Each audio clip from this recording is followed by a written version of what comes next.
Friends, ఈరోజు నేను చపాతీతో noodles చేస్తున్నాను. పిల్లలు ఒక్కొక్కరు చపాతీ ఇష్టంగా తింటారు కదా, ఇలా నూడిల్స్లా చేస్తే తింటారని చూద్దాము. చపాతీని ఫస్ట్ ఇలా రోల్ చేసేసి ఇలా పీసెస్గా కట్ చేసుకోవాలి.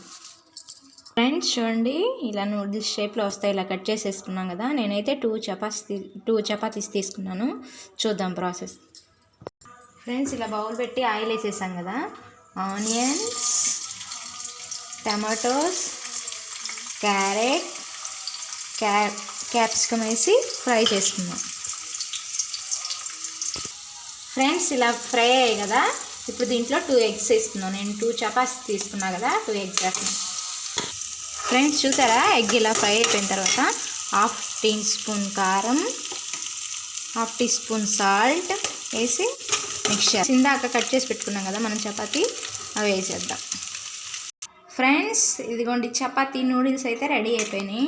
ట్రై చేద్దాం. Okay friends, bye.